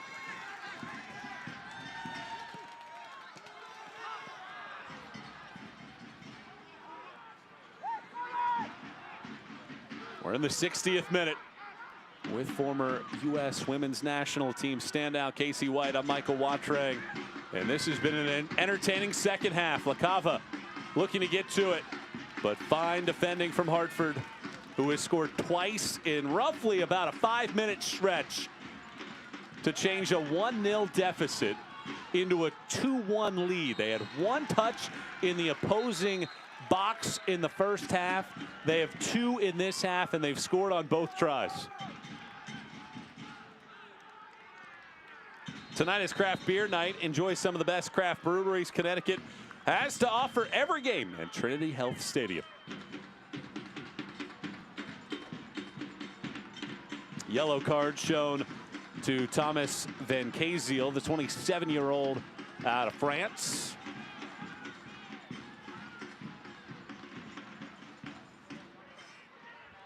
Here's another look at it in the middle of the field. There's not a ton there, but I do believe that he was reprimanded earlier in the match as well for a foul of something similar.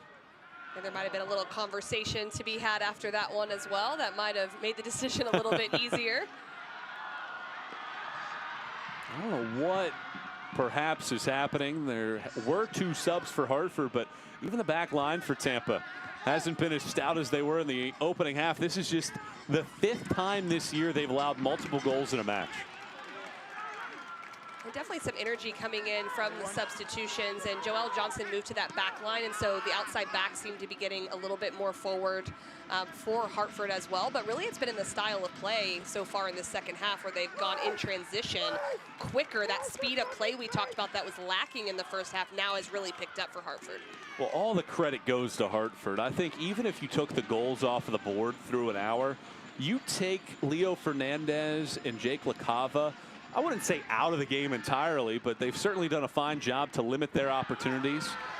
As there's a foul, and that'll be a lot more than that as well.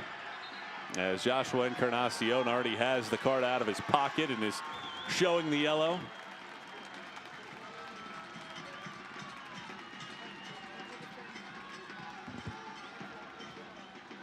I believe that is Lawrence Wyke that picks up the second yellow in as many minutes for Tampa Bay.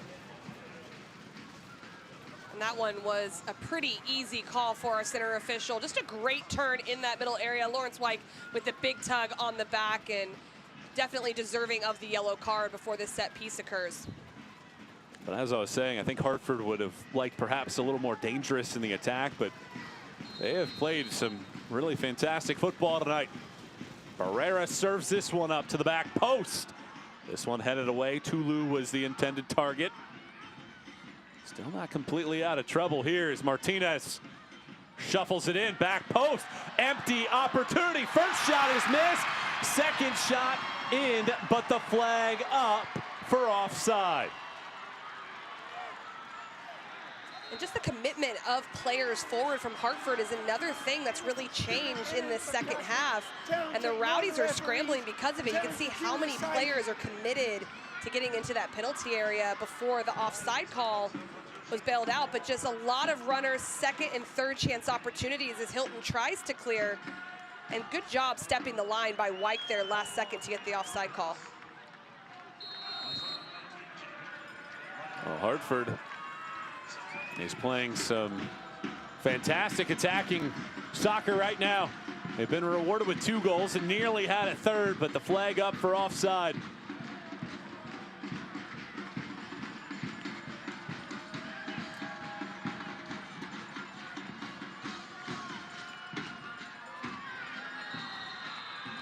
Now here comes another card, and again it's on Tampa Bay. A third card in 3 minutes.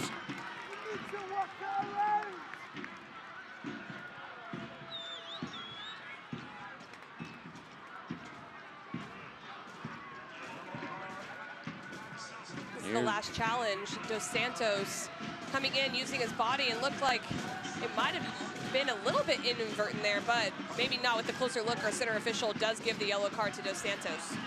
So a yellow card for him. Now starting to rack up for Tampa Bay.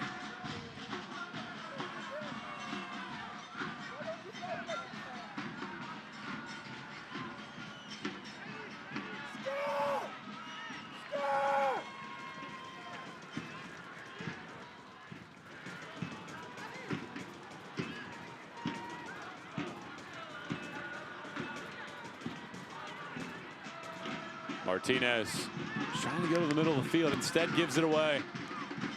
Hilton will go out to the wide right. Space here around the box.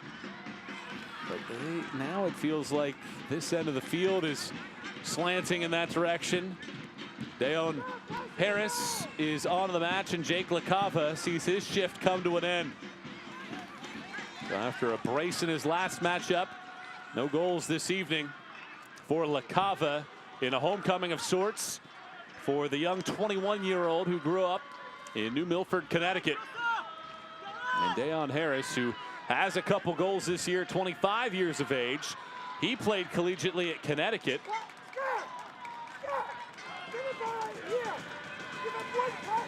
Here is another look at that disallowed goal on the offside.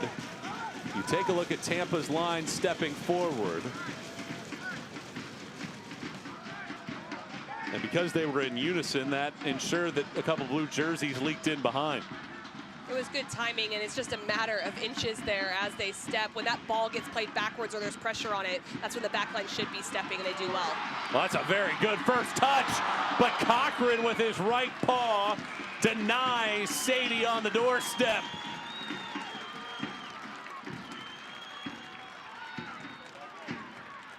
Oh, what a delightful touch by the 29-year-old from Liberia, splitting 2 defenders, and it was a powerful, low-driven shot, and Cochran gets the save to keep it a 1-goal differential.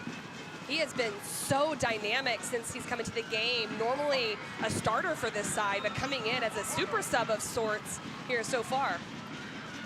Bank of America corner, Pereira headed across the face of net, but wide.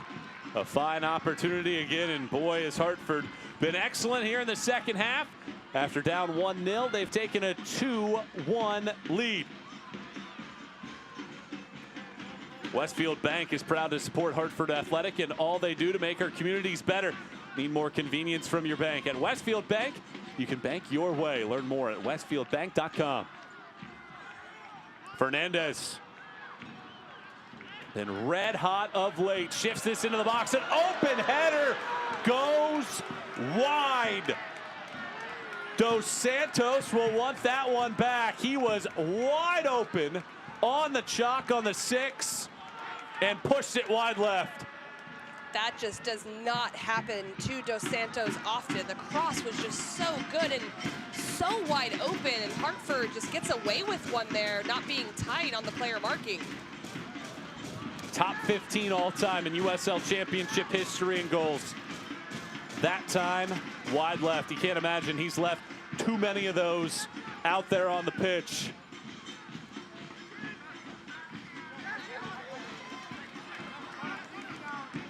Well, it's a Hartford team in fine form. 2 wins in the last 4 for a team that started the year with 7 losses in the first 8.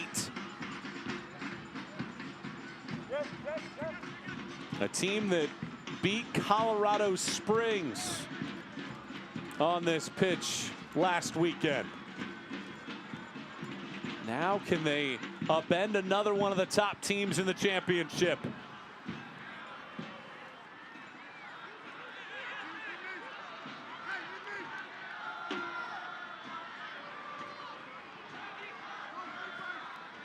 This ball clipped through, making the run was Budati. Instead, perhaps a little exposed this time around. Fernandez. Excellent hustle to get back defensively. And Brewitt patient, allowing Hartford to regain its shape. And that substitution of Martinez has really made an interesting tactical change, just the way he's playing, where he floats into that midfield so Gadula can get higher up the field. And there's that number advantage in midfield, which the Rowdies had more of that in the first half. So we talk a lot about the energy that Hartford has come out with, and of course, that's something that's been a great change. But also tactically, they've made that change central. Dos Santos. Well, it felt like that was the biggest issue for Hartford in that first half, is they just didn't have a whole lot of passing in the midfield. Yeah, when you have those numbers around the ball defensively, when you win it, you can start to connect a few more passes. Even the forwards are having good opposite movement, some coming to the ball, some going long. So that interchange has really allowed Hartford to be on the ball more effectively in the second half. 70th minute. With Casey White, I'm Michael Watring. Great to have you with us. Fernandez brings it down, trying to play it back for a yellow jersey instead. Aided out by Martinez. Well, Tampa Bay starting to kick things into gear. Looks like they're getting some subs ready as well. The Performance Lab is an all-inclusive model that brings the latest technologies for pain relief, wellness, and mobility together under one roof. With one-on-one treatments and a customized approach to fit your needs, the Performance Lab will get you moving and feeling your best. Here's a low liner into the box that Otel will lean on top of. Dahlgaard, who has the goal for Tampa Bay, sent that one in. And I would have liked to have seen him maybe recycle that. There weren't a lot of runners in the box. He wasn't going to be able to get a lot of power on that, so it was just more of a half chance. The same thing happened earlier in the half when Hilton went in line, and really the only 2 opportunities they've gotten in on from those wide spaces.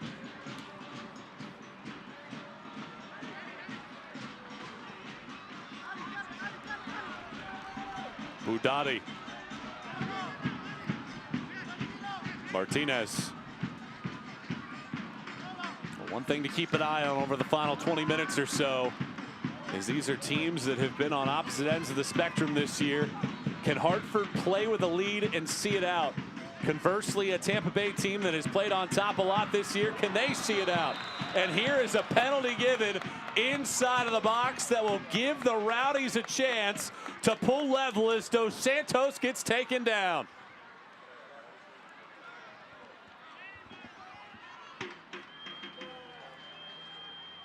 Take a look at that last challenge as Fernandez started the attack. Good to let it run across your body, and a very, very clear penalty there as Brewitt was just wrong-footed by that first touch from Dos Santos. Great feet in the penalty area to avoid pressure and draw the penalty.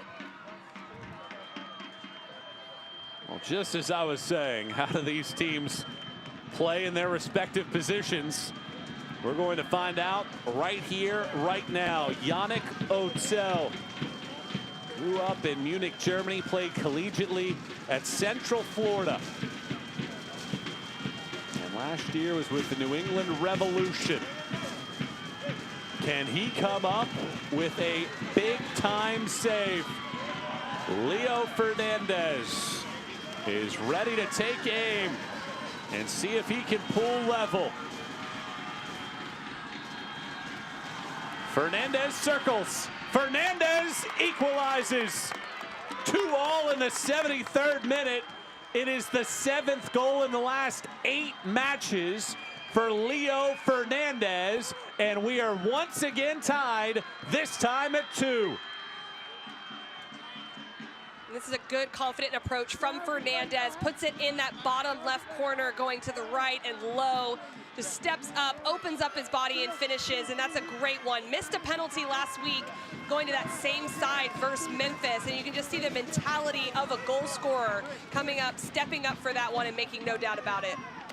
Over a 20-day stretch in June, he scored 5 times in 4 matches. And Fernandez has tied this matchup up. The emotional roller coaster both of these teams are on. As you're seeing subs here from Tampa Bay, Wenzati, Sana, and Armin all onto the pitch. Dos Santos will come off. As the changes across the board for Tampa on the road. They've been great on the road this year, coming away with at least a point in 8 of the 9 road matches this season. It's so interesting to see the ebb and flow of this game with so many lead changes, some ties in there, at least for minimal time, just to see how each of these teams do deal with those different changes and the drama that comes with scoring these goals throughout the game. Armin all the way to the back post. Lucky Sana on top of the net this time around. Here in the 75th minute of a 2-2 matchup.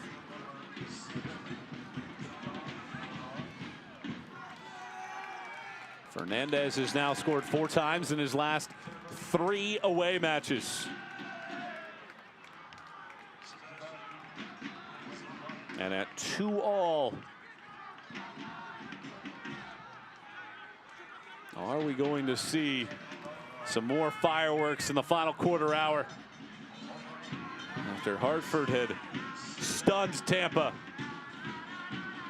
the Rowdies fire right back.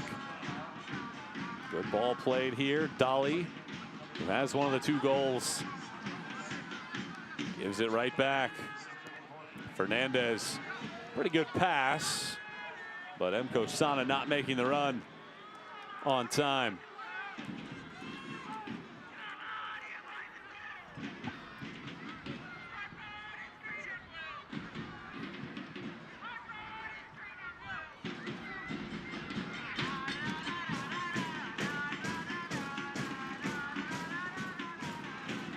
Hartford Athletic would like to thank Connecticut's own Right Bar Juice, the official cocktail mixer of Hartford Athletic.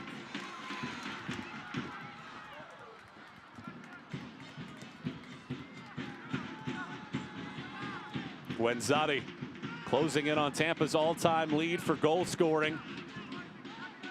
Fernandez lays it back for Hilton.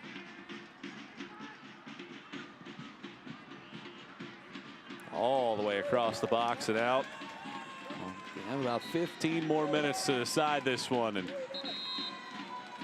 these 2 teams have provided a very entertaining second half of play. 5 shots to 4 in favor of Hartford here in the second half, as Corey Herzog will replace Rashawn Dolly.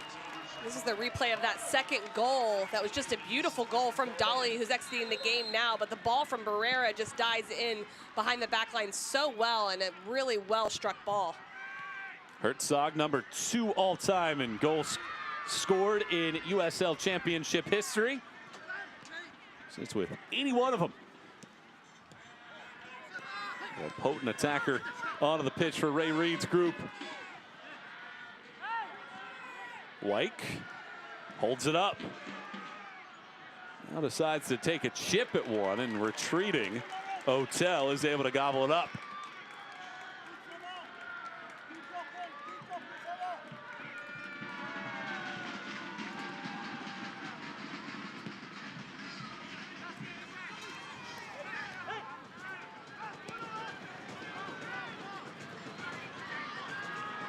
Barrera out wide. Hartford does have some support. Here's Barrera. A lot of congestion. Barrera back onto it. Danny Barrera. Now flung to the back post. There were really no blue jerseys other than one over in that direction. That's a good ball to break the line for the Rowdies. There's a lot of space, as you can see, in midfield, as both teams don't seem like they want to just sit in and try to get this tie. Both teams definitely going for it in these last minutes. That's a valuable 3 points, really, for either side. Tampa Bay trying to keep pace at the top of the table in the Eastern Conference, while Hartford desperate for 3 points anytime that they're at home as they try to get back to the playoff line. Fernandez.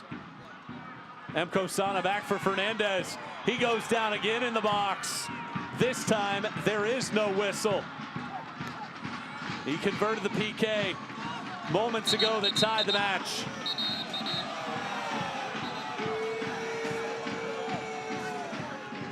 Here's another look at it. What do you think? A good ball by Sana, and just now looking to draw the foul there. I don't think there's anything in that challenge from the Hartford center back, so well done by our center official. But you can't blame him being in that area, trying to make something happen for the Rowdies.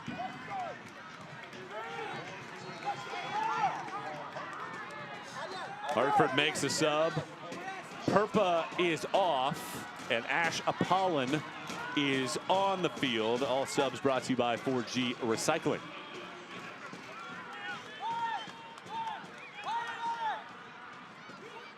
Hartford Athletic would like to thank our founding partners, Stanley Black & Decker. Stay tuned each week for the Stanley Innovative Play of the Game.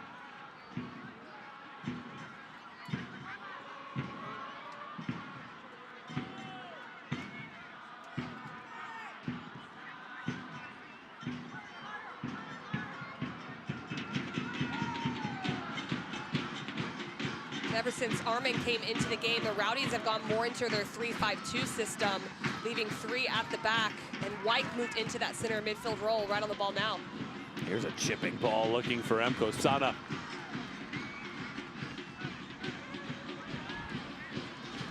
Hartford back onto possession, and there is a lot of space forward. If they can get this right, Sadie. Well, Tampa Bay does a fine job of getting back defensively here in the 81st minute. 2-2. Tampa the first, Hartford with 2 goals in 5 minutes after trailing at halftime. And then a PK goal in the 73rd minute. Have the visiting Rowdies back to an even terms. Excellent slide tackle, well timed by Tulu. The Rowdies are extremely comfortable in that 3-back system, just recently switching over to a 4-back in that win 5-2 over Pittsburgh just a couple games ago. They hadn't gotten any wins on the road versus Pittsburgh in a long time, so went into that 4-back, but definitely a system they're very comfortable in and usually play more out of. Well, how do you explain this match right now with about 10 minutes to go? It's felt like we've had a couple times where one team has dominated for a decent stretch, and right now we sit at 2-all. Yeah, there's definitely been a lot of back and forth in a completely different second half to the first. Budati driving all the way across the field to the touchline. Cochran knocks it down. Corner kick coming up here for Hartford. It is just their second. Talked a lot about the wide area early on in the game. Now Budati being able to execute there, finding this ball on the backside, and it's a good opportunity to get the ball across, but Cochran comes up really big on that one. Bank of America corner kick coming up. Danny Barrera ready to tee it up with the left foot. Here comes Barrera, near post, headed away. Right back to him, though. Eludes a defender. Barrera, right-footed chip to the box, cleared. Making the run, Martinez. Across the frame and headed out high and up wide. And it's last touched by Hartford for a goal kick. And certainly Hartford Athletic has to be careful there. There's perhaps a little too much of a dissentment with Encarnacion's decision. Absolutely, and Herzog does well here to bring it down, and I love Joel Johnson just leaving this ball for Martinez. Very clever heads-up play to allow the cross to go in. 2-2 as it stands. Well, Louisville is on top 3-0 on Red Bulls right now, and that's just in the 38th minute. So any hopes of Tampa Bay climbing to the top of the table to win here tonight probably put to the wayside. Can't expect Red Bulls team that has scored 9 fewer goals than any other team in the league to battle back and win that one, although 50 minutes still to go. Sadie driving to the touchline. A low ball in, and Tampa will calmly clear the area. Pittsburgh is dominating Miami. That's a 4-0 matchup with about 10 minutes to go there. So they are right on the heels of Tampa Bay on the table. Foul whistled on Hartford. Martinez, the guilty party. Do one of these two sides have a winner in him? I think you have to come away impressed with Hartford regardless of this one, because they were down 1-0, hadn't been very decisive in their attack, and they have taken some blows from Tampa here after going up 2-1 and then seeing the score tied at 2 for a team that at one point this season was at the bottom of the table, has started to clear some of those teams and put themselves at least in a point here in July that they can at least think about perhaps a playoff opportunity. Yeah, you talk about it. It's one thing to rattle a team and come out in a different way. It's a whole other thing to have those 2 clinical finishes back to back, especially against a team that's as experienced as the Rowdies. So you do have to give them credit for what they've been able to do. But what I love about both these teams, I don't think either one of them want to settle here for a draw as they keep going forward. Hartford Athletic is proud to team up with Stop and Shop in all of our community efforts as we work together year-round in the fight against food insecurity.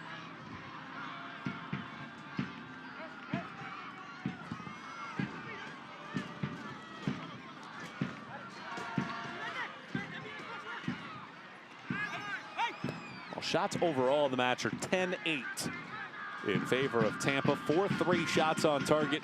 Likewise, Rowdies on top in that department. So 4 of the 7 shots on frame have gone in as the flag up here for offside. Still time left. Dahlgaard opened the scoring in the 36th minute. It was 1-0 at halftime. Barrera scored his first of the year. Less than 5 minutes in to half number 2. And 6 minutes after that, Dolly put Hartford ahead 2-1. But Dos Santos drew a PK in the 72nd minute, and Fernandez put it away. And that's where we stand now here in the 87th.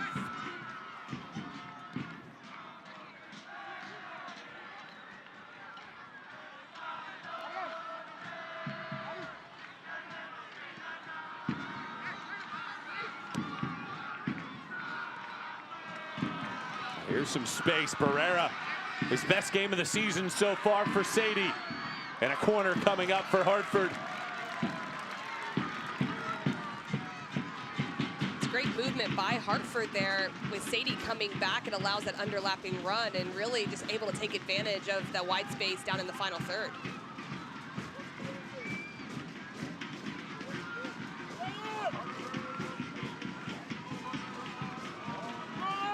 Barrera ready to take the corner.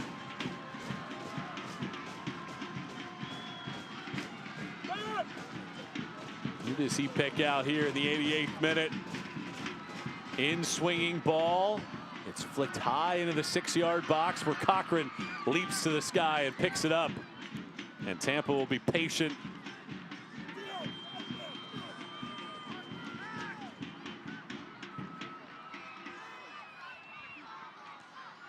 Harris making that run, given right back.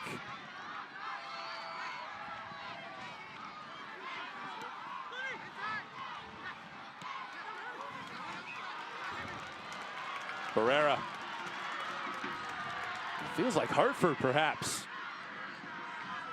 The more dangerous team here in the waning moments.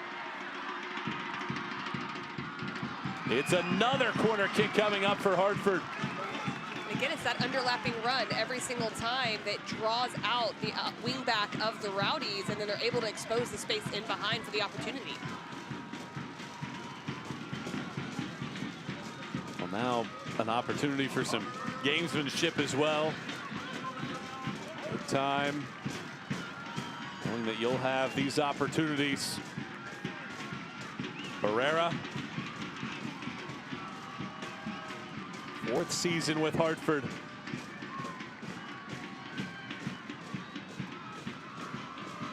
Here he comes again with another corner. This one all the way to the back post. Unable to be tamed by Tulu. Martinez. Martinez takes aim from range and it gets booted down. Sent back into the box. Flag is down. Cochran the save. Now check that. The flag does go up for offside. Johnson, a step too early. Lawrence, get a fucking seat! Get a seat! Get a seat! Fucking all over the fucking place! Armin, Fernandez flies it in. Mkosana! High and wide, otherwise. That was a delightful opportunity again for Tampa Bay. Just the times of concentration on both ends, so important on this one. And Mkosana might have had a little bit of time to bring that down, but he does take it well, to be fair, and just has that run right behind Tulu, the opposite side center back, to create that space for the opportunity. Brignall Vineyard stoppage time. There are 3 minutes of stoppage time here in this second half. And just 3 more minutes, perhaps, to decide a winner in this one. Armin. Fernandez, nifty dribbling exhibition. Unleashes Guenzati. Guenzati. There's nobody making that secondary run. Otherwise, there was some space there. Fans on the edge of their seats here. A seat squirmer in the late moments of a 2-2 tally.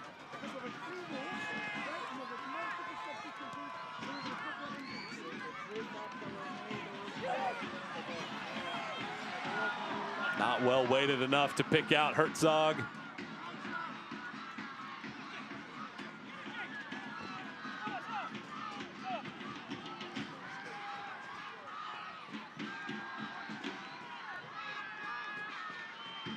Good pressure from Hartford. Although perhaps might that leave them a tad exposed. It's a slide tackle, but not a legal one, as Martinez goes down.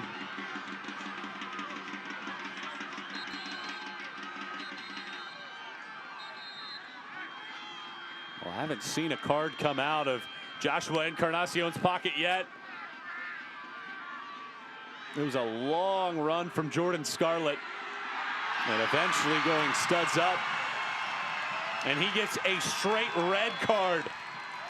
How about that? Just the way in which he followed through on that tackle, just a little bit late, and then going studs up right at the end. I'm not surprised that that's what we saw. He took a little bit of time. It kind of could go either way there, but the referee definitely took his time before figuring out which way he was going to go. Well, Martinez takes the brunt of that, but a red card given to Jordan Scarlett, the 27-year-old who played collegiately not too far from here, Iona, after growing up in Jamaica. The only thing for Hartford, though, not a ton of time left. There'll certainly be some additional time on top of the minimum 3 minutes.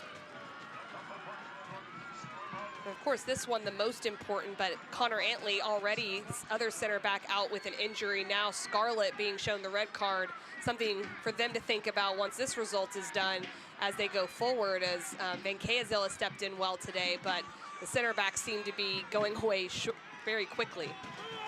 Do either of these teams feel great if this is a draw at the end of it all? I think both teams have had opportunities. The Rowdies more in the first half, but Hartford more in the second. I think Hartford has definitely generated the more opportunities as this game has gone on and could be disappointed. Well, you wonder how much more time. Perhaps 90 seconds. Barrera into the box, clipped on. Who touched it last? Hartford, and a goal kick. And anytime in a long season in the USL Championship you go on the road, a point isn't necessarily bad when you look at that, if you can take care of your home games. But with the way it's gone, I'm sure the Rowdies would have liked to have gotten more points out of this, and will keep pushing. A header here, Emko Sana making the run. Emko Sana nearly had it. That was almost a disaster from Budati. And it is Tampa Bay now that gets an opportunity.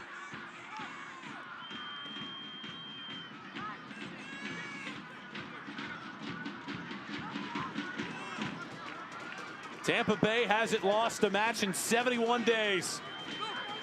Moments away from clinching a 9th straight match, unbeaten. Hartford, despite being up a man, can't sniff the ball. Tampa Bay, perhaps the last opportunity. To the back post. Armin touches it down. Jake Armin spins. Patience. Armin, corner.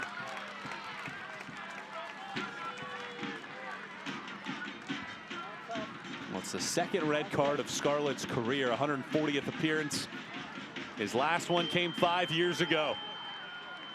It is Tampa Bay down a man. And you most certainly feel like these are your final few moments as Tampa Bay gets a corner. Playing with 10 men. Hilton strikes it all the way to the back post. It's headed back through. Otel picks it up. Really nobody forward as he punts it. Miss hit. Play on here. Armin with it. Guenzati. Still time left. Driving to the line.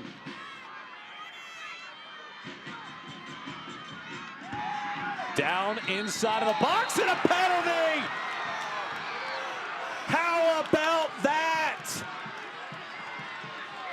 Perhaps your final seconds, a penalty given by Joshua Encarnacion that could give Tampa Bay 3 points.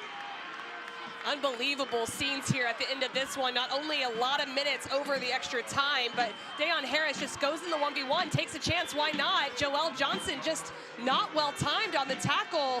Just the lack of discipline here in the final seconds, what surely would have been the last opportunity of the game, but credit Harris with going in the 1v1 to earn the penalty.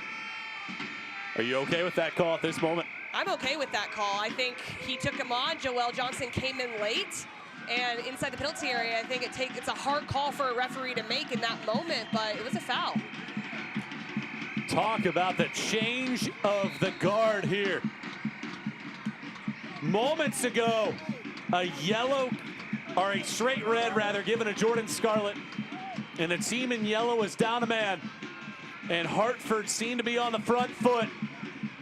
And now it is Tampa Bay with a chance. What do you think of Fernandez going to the penalty dot for the second time in the last 20 minutes? And this is a unique situation with having someone take it twice in the game. It does happen, though, sometimes when someone is the designated penalty kick taker. Well, the red card added all of this extra time. You got to believe that this is the end of this one. Fernandez for the win, puts it home. Tampa Bay is going to steal 3 points on the road after trailing 2-1 in the second half.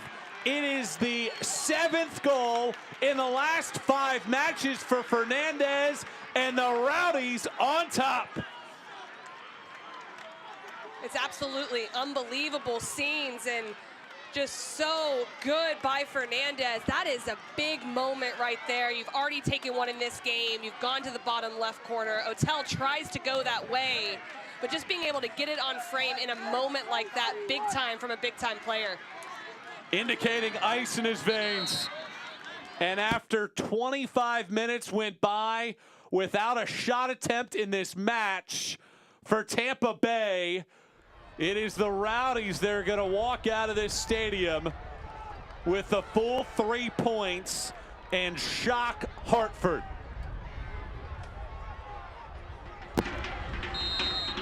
There's the whistle. We restart play. Well, Hartford will send everybody forward. Tampa to clear. There's the final whistle, and the Rowdies are walking out of Trinity Health Stadium to boos. But 3 points are in the back pocket for the 5th time in 9 road matches.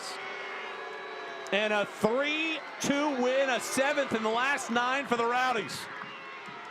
Just absolute heartbreak for Hartford Athletic. They had such a good second half, and with the red card, you surely thought this was not going to be the result, but credit to the Rowdies for figuring it out.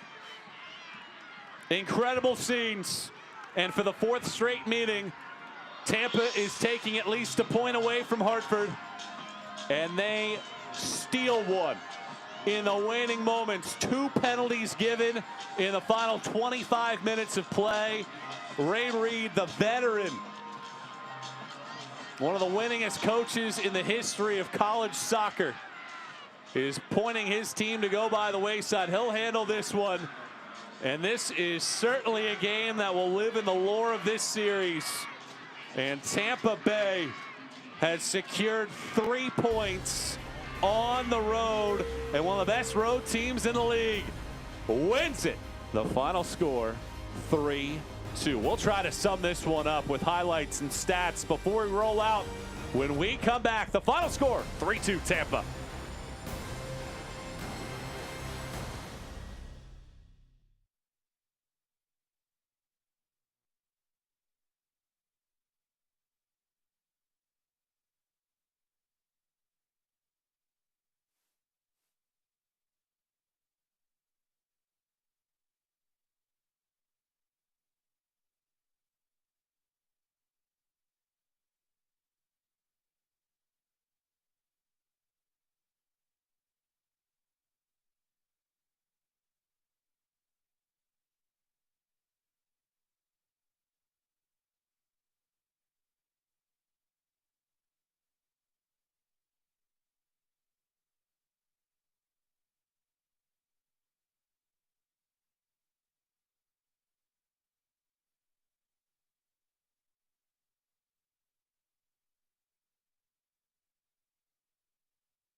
It's a wild one at Trinity Health Stadium.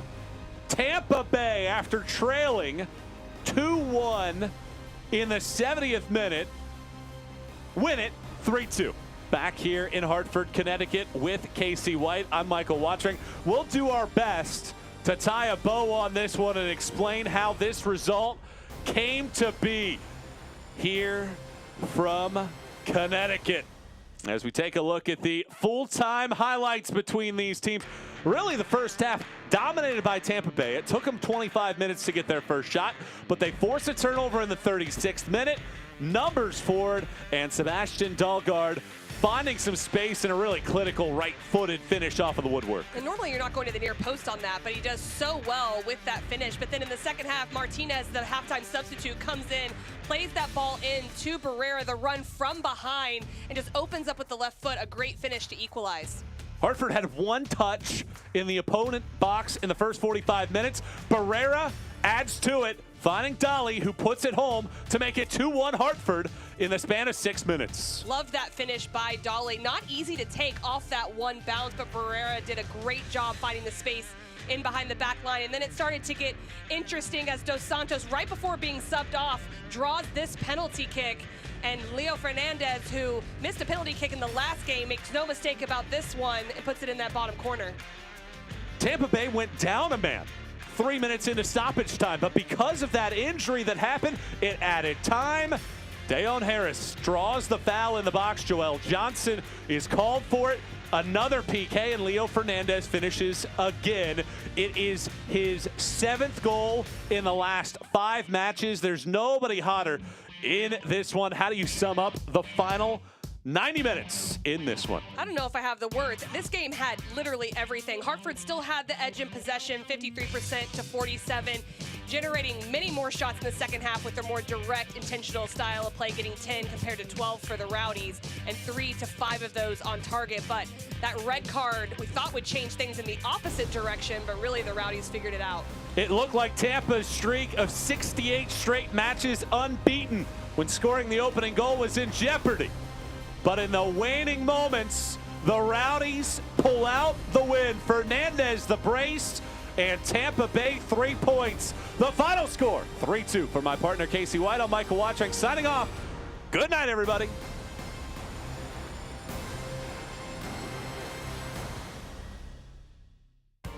This copyrighted telecast of the United Soccer League Championship cannot be retransmitted, rebroadcast, or reproduced without the expressed written consent of the United Soccer League Championship.